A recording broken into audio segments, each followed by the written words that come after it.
Amidst the neon glares and holographic adverts of Galdor's Landing, the intergalactic crossroads for travelers and traders, there was a place where the hum of alien dialects filled the air as thickly as the scent of fried xanthor leaves. Jack, a human collector of rare artifacts, strode into the infamous bar known as the Star's End. His boots left soft prints on the metallic floor, worn from the footfalls of 1,000 species.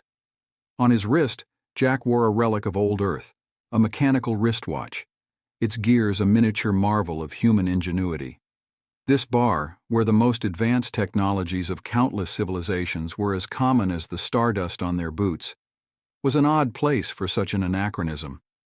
Yet Jack wore it like a talisman, its ticking a quiet counter-rhythm to the electronic pulse of the bar. With every species engrossed in their own dealings, it was a Bethar merchant who first eyed the watch with a hint of curiosity. In a place where time was kept by the atomic resonance of quantum computers, the sight of a watch with hands counting seconds was an oddity. Jack leaned against the bar, ordered a drink of Terran origin, and felt the weight of many eyes upon him. The watch seemed to draw attention, whispers passing among the patrons about the human with his archaic accessory. It was Krell, whose laugh boomed over the chatter. The Zolthar fighter was a mass of muscle and sinew, his skin a tapestry of scars from battles won, his respect earned through sheer force. "What do you have there, human? A toy from your primitive world?" Krell's voice was derisive, but his eyes were sharp, studying the watch and Jack, with an intelligence that belied his brutish appearance. "It's a piece of history," Jack replied, holding up his wrist. "A machine from a time when humans valued the craft of their own hands." Krell sneered. "Such trinkets have no place here, where technology has eclipsed your planet's infantile tinkerings." But Jack saw the opportunity. This was more than a social call. It was a chance to show the gathering crowd that Earth's creations were more than they seemed. As the onlookers leaned in, a blend of skepticism and interest in their eyes, Jack began to weave the tale of Earth's legacy, his words a dance around the simple truth of his watch, a dance that would lead to a challenge that could change his fate among the stars. The bar's atmosphere thickened with tension as alien patrons, some with scales that shimmered with color, others with misty auras encapsulating their forms, watched the unfolding drama with a mix of amusement and anticipation.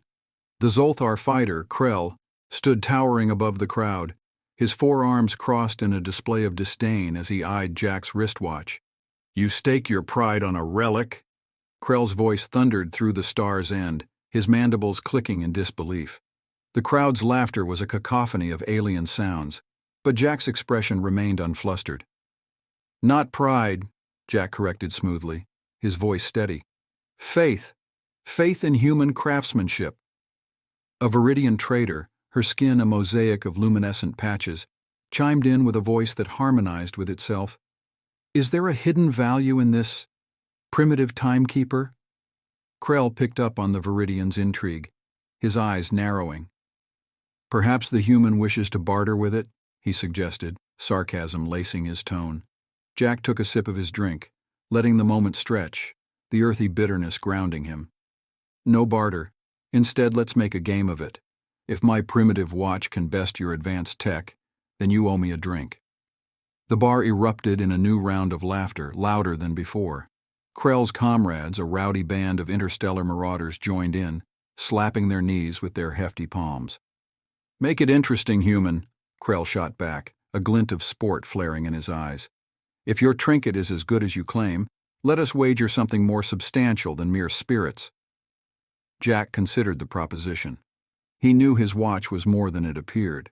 Within its unassuming casing lay Earth's secret, a technological marvel that could, in the right hands, perform feats that would seem like magic to the uninitiated. This was his chance to not only silence the mockery but also to win something of value. The crowd hushed as Jack finally spoke. "Your starship against my watch."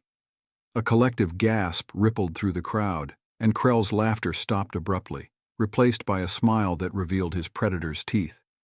"Agreed," Krell said after a pause, the word hissing through his teeth like steam escaping a vent. "Prepare to be humbled, human." The terms were set, the challenge undeniable.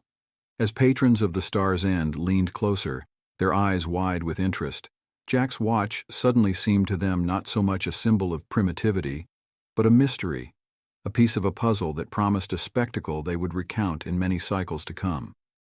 The aliens gathered in the Star's End bar huddled closer, forming a jagged circle around Jack and Krell.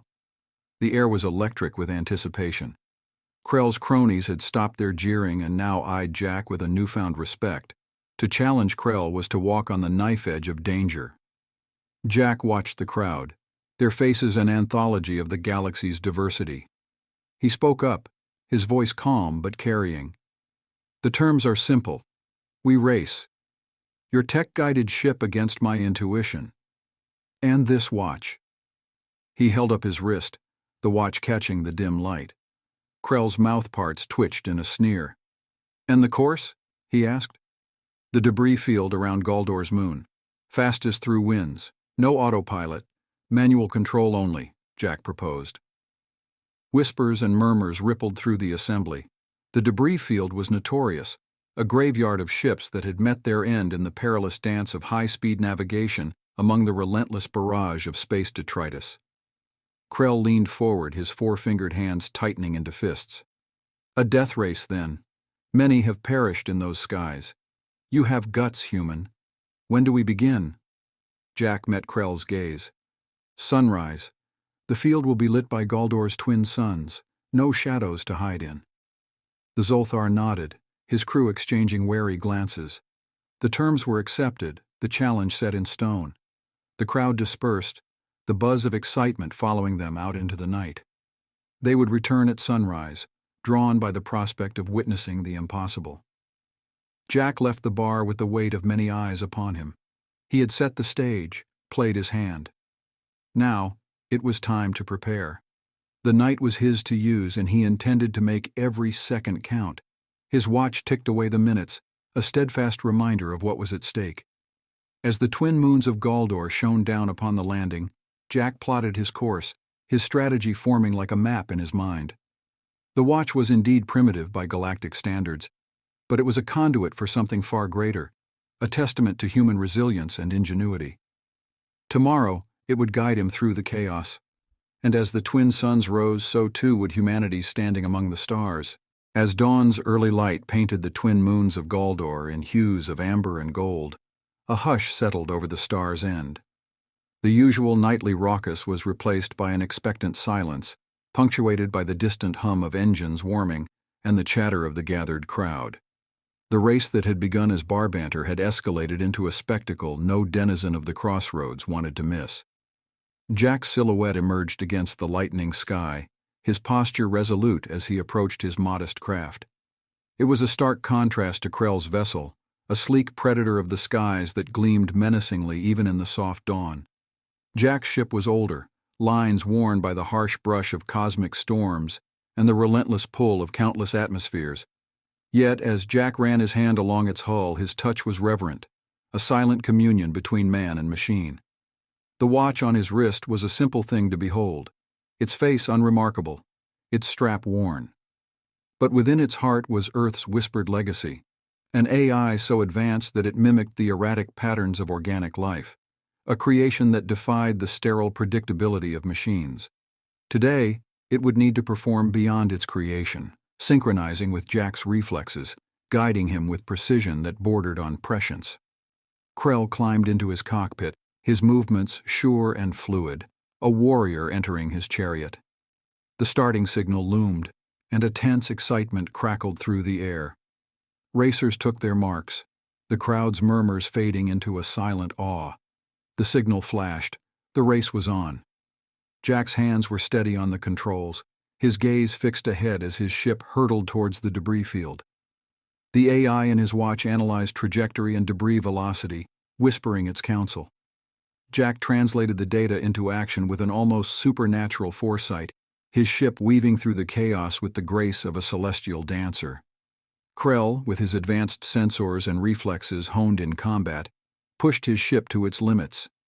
He danced through the debris, his confidence unshaken, his vessel responding with the speed of thought. Yet as the race progressed, it became apparent that Jack's calculations were more precise, his maneuvers sharper. The gap between the two contenders narrowed until they were neck and neck, racing through the shadow of Galdor's moon. As they plunged deeper into the field, the debris grew denser, the gaps narrower. A lesser pilot would falter, overwhelmed by the onslaught. But Jack was no ordinary pilot, and his watch was no ordinary timepiece. Krell's comrades watched in disbelief as the human maintained the lead, their sneers replaced by grudging respect. To them, the technology at their fingertips was the pinnacle of evolution, the epitome of advancement. But Jack, with his so-called primitive tool, was proving that there was more to mastery than circuits and sensors.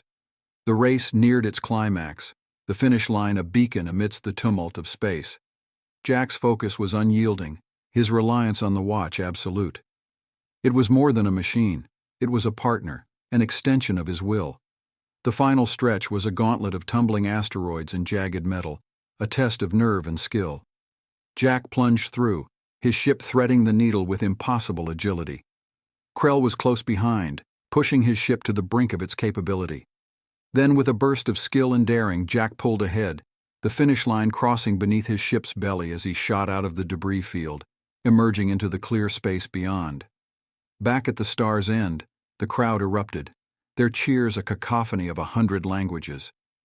Jack had done more than win a race. He had challenged the status quo, upturned expectations. As he landed, he knew that the galaxy would never look upon humanity, or its creations, as primitive again. The star's end had erupted into an uproar of excitement and disbelief. As Jack's ship emerged victorious from the perilous debris, the gathered crowd at the bar watched the live feed in astonishment. The underdog, the human with his ancient timepiece, had not only survived the notorious Galdor debris field, but had maneuvered through it with unprecedented precision. Whispers turned to fervent discussions among the onlookers, trying to comprehend the inexplicable. Jack's watch was suddenly the center of speculation. Some argued it must contain hidden tech from a lost civilization. Others claimed it was imbued with some unknown natural force. The truth was far simpler and yet far more incredible. On his return to the landing bay, Jack was greeted with a hero's welcome. The mechanical watch on his wrist, now known to be much more than it appeared, was a beacon of Earth's ingenuity. The advanced AI within it, designed to mimic human intuition, had turned the tide in a display of pure skill augmented by technology. It was a blend of the old world and the new, a fusion of Earth's past and its future potential. Krell, who had landed moments after Jack, stepped out of his ship, his expression one of grudging respect. He had underestimated the human, his primitive tool, and it had cost him dearly. The realization that his defeat was not due to luck but to human innovation was a truth that would take time to settle in. Jack walked over to Krell, who was now surrounded by his fellow Zolthar warriors. They parted to let Jack pass, their eyes following the watch on his wrist, as if it might hold secrets to the universe. Jack offered his hand to Krell, and after a moment the Zolthar took it, his grip firm. "The watch," Krell growled, his voice betraying his curiosity. "What is it?" Jack smiled, feeling the weight of the watch against his skin. "An heirloom and a guardian. It's a piece of Earth's history and now a part of its future." The news of the race's outcome spread like wildfire across the galaxy. A human had outflown the best pilots with nothing but an obsolete watch and raw talent. Traders, adventurers, and even scholars sought out Jack, eager to learn more about the mysterious artifact and the planet that had created it. The bar, once filled with derision for the human, now buzzed with animated talks of Earth's potential. Jack, with his watch and his ship, had altered the galactic view of humanity. They were no longer the new, primitive children of the cosmos. They were innovators, survivors, and now, a force to be reckoned with. The surprise was complete, and the ramifications were just beginning to unfold. As Jack sat at the bar, now with a drink bought by an admiring alien, he couldn't help but feel a surge of pride. He had not only won a ship and respect, but had also carved a place for humanity among the stars. The race had been a declaration, a bold statement of human capability, but the tale was far from over. As the suns of Galdor sank beneath the horizon, casting the sky in a twilight of purples and blues, Jack's newfound fame began to stir a different sort of challenge. While the majority of the bar's patrons celebrated, a clique of Krell's comrades simmered with resentment. Their leader's loss was a stain on their collective honor, and the spaceways were unforgiving to those who harbored such blemishes. In the shadows of the docking bay, away from the festivities of the Star's End, the disgruntled band of marauders hatched a plan. If Jack's victory could not be undone, then perhaps they could reclaim some semblance of retribution. As Jack prepped his newly acquired ship, the marauders set their trap, sabotaging the docking bay's defense systems and lying in wait. Jack was no fool. His experience as a trader had honed his instincts for trouble. The subtle signs of tampering, the unusual quiet of the bay, it all pointed to an imminent attack. Checking his watch, the AI within began to calculate potential outcomes, feeding Jack strategic options. The ambush was swift. The marauders launched a barrage of ionized plasma at Jack's ship, aiming to cripple the vessel before it could even leave the dock. But Jack was ready. His reactions, paired with the AI's guidance, turned a dire situation into an opportunity. Engines roaring to life, Jack piloted his ship with a deft hand, slipping past the waves of plasma. His countermeasures were unconventional but effective, using the debris from the earlier race as a makeshift shield, causing the marauders to hesitate. Jack's offense was as sharp as his defense. He targeted the marauders' ships with precision strikes, exploiting weaknesses only a seasoned traveler of the space lanes would know. The skirmish was not without consequence. The bay suffered damage, and Jack's ship bore the scars of the conflict, but the human emerged victorious once more. As security forces arrived, drawn by the chaos, the marauders were apprehended, their plans foiled, and their pride further wounded. Back at the Star's End, the crowd had turned their attention to the live feed of the encounter, witnessing Jack's resolve and strategic mastery in real time.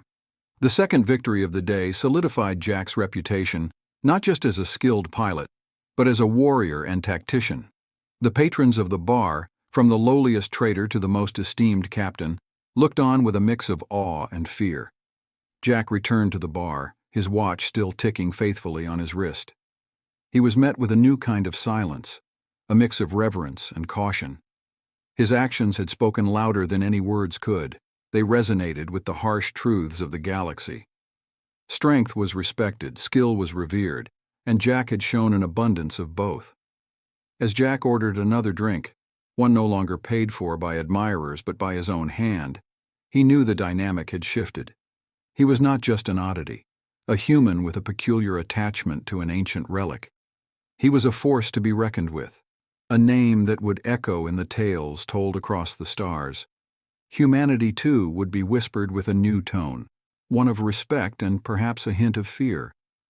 For in the vast expanse of the galaxy, the human and his primitive weapon had humiliated them all. The dust settled in the aftermath of the skirmish at the docking bay. Jack's triumph over Krell's comrades was not merely a physical victory. It was a stark, undeniable declaration that the old galactic order was no longer absolute. His primitive weapon, the watch, had proven to be a pivotal ally, outclassing the sophisticated tech wielded by his foes. The patrons of the Star's End were now silent, their earlier jeers replaced with a collective introspection. The tales of the human's cunning spread rapidly, as did the news of Krell's honorable concession. The Zolthar fighter had not only acknowledged the loss of his ship, but had done so with the dignity befitting a warrior of his stature. Jack, with the redolence of battle still clinging to his skin, re-entered the bar to find the atmosphere transformed. The once mocking crowd parted as he walked through, their eyes following the simple watch that had humbled them. Jack approached Krell, who now stood with his hands clasped behind his back, the epitome of stoic reflection. "It is done," Krell rumbled, his voice carrying a new undertone of respect. "The ship is yours, human. You have earned it, and with it my esteem." Jack nodded, his expression solemn. "Your ship will be in good hands," he assured the Zolthar, "and your esteem is reciprocated. It takes a formidable opponent to recognize the worth in what they do not understand." The onlookers watched the exchange, the weight of the moment not lost on them. The human's victory was not just his own, but a shared triumph for all of humanity. No longer would they be seen as the galaxy's naive offspring.